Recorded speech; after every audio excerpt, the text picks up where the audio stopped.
Hey everyone, I'm James Pearson and I'm a professional trad climber, and today I'm going to walk you through the basics of building a trad rack and the gear that you should select for climbing in specific areas. So for the first pieces of gear that I think any trad climber should buy, it's going to be either nuts or friends, or probably both of them realistically. But if you're on a serious budget, then I would suggest going with some nuts because they are cheaper, you get a lot more pieces for your money, and they're going to teach you so much more about gear placement than a friend will.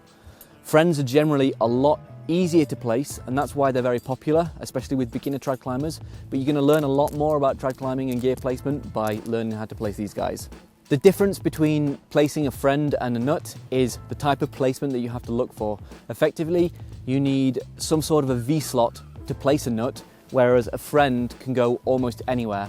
That means that friends are generally a lot easier to place, but the problem is that you're going to carry a lot less of these on your harness because they're a lot bigger, a lot heavier, and so once you've placed one of them, you have a much bigger gap in your rack than you would if you were carrying these as well. So I guess one of my top tips would be learn to place nuts. They're a really incredibly valuable piece of trad climbing gear. So once you've filled your rack up with friends and nuts, you're going to start to want to expand it even further, and you're going to go into micro nuts and micro friends. Micro nuts are exactly how it sounds, micro friends too, except micro friends you also have the opportunity to change between regular friends and offset friends. So this would be a regular friend. Every single lobe on the camming device is the same size. This one would be its offset version. And as you can see there, you have two different sizes of lobes. And this works really well when you're trying to place something in a flared crack or a V-slot like you might want to place a nut in. These are amazing. And actually, although most people tend to buy standard friends first and then complement their rack with offset friends, actually offset friends are probably just as valuable as standard friends. And it's really hard for me to advise whether you should go with standard friends or offset friends. It just depends on what you're climbing on any particular day. Obviously the best solution is to have both, but this also has more significant financial complications. When you're placing friends, what you're looking for is usually a fairly parallel-sided crack, because this is somewhere that friends work really well and nuts won't. I usually think that if you have some sort of a V-slot, it's better to place a nut just because you generally carry more of them on your rack, and save your friends for where you really need them, which is in perfectly horizontal, parallel-sided cracks. So friends can be placed in a relatively open position. I'd say up to about 80–85% open.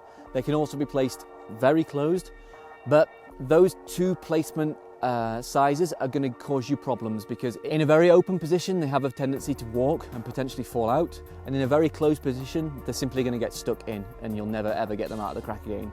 Which means you'll be safe, but poorer because you'll have to buy a new one. On rock, especially in Europe, what tends to happen is as the crack itself closes into the rock, the crack will get narrower, and this is where offset friends really come into their own. Because trying to place a normal friend in a shallow crack sometimes means that your front lobes will be perfect, but your back lobes will be too compressed, or vice versa. And an offset friend allows you to really have a nice compromise between the two and get the perfect placement in a flared crack. We're done with friends and nuts and offset friends. We can go even further in our gear discovery and we can start to look at really specialized pieces of equipment. These pieces will be a lot less useful than standard nuts and friends, but when you do need them, they're going to change your life because they're often the only piece that can possibly fit. So I'm talking about sliders or ball nuts, which are amazing in old piton scars. I'm talking about tri-cams, which are amazing in pockets. So for example, if you have monos or two-finger pockets, these things can protect it where nothing else will. And so in my bag, I usually have a set of these in all sorts of different sizes to be used very occasionally. They come out on specific rock types, on specific routes, but when I need them, I know that nothing else is ever going to fit. But they're not the first thing that you should buy.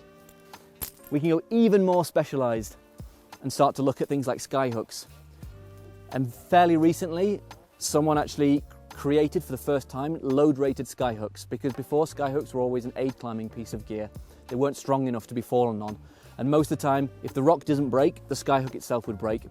But with these things. They're so hardcore now, which has completely revolutionized the climbing game and made routes that were almost impossible before, now slightly more possible.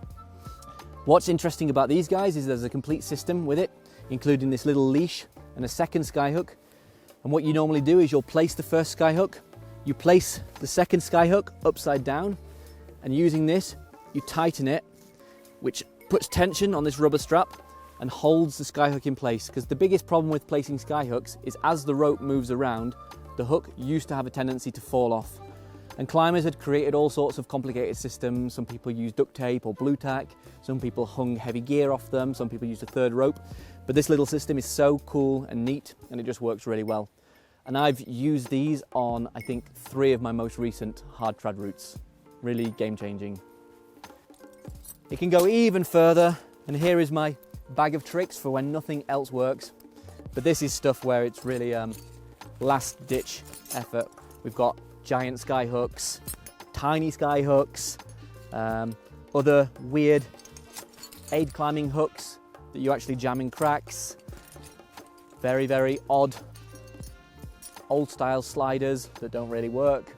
But basically, the hardest part of creating a new hard trad route is finding the gear that works. And so the more options you have, the more likely you are to find something that makes the route possible. And then all you've got to do is climb it. And so if I'm climbing in Pembrokeshire, I would go climbing with at least a double, if not a triple rack of nuts, and maybe just a single rack of cams. If, however, I'm climbing in Indian Creek, there's almost no point taking nuts because you won't find anywhere to place them because all of the cracks are going to be pretty much perfectly parallel sided. So in that case, you're going to be simply climbing with friends, and you're going to have a double or a triple or even a quadruple rack of friends. So the gear that you're going to buy really depends on where you think you're going to climb most of the time. An average trad rack will work all the way around the world, but when you start to go to a higher level and you start to get more specific, it's really important to be more specific with your gear choices on your rack. The basic trad gear that... Arthur, can you stop walking in front of the camera? If you want to walk, you can go behind the camera. Okay, mister? I think you need to move out of there because you're going to be in the shot. You're going to learn a lot more about trad climbing and gear placement by learning how to place these guys. The difference between friends and nuts.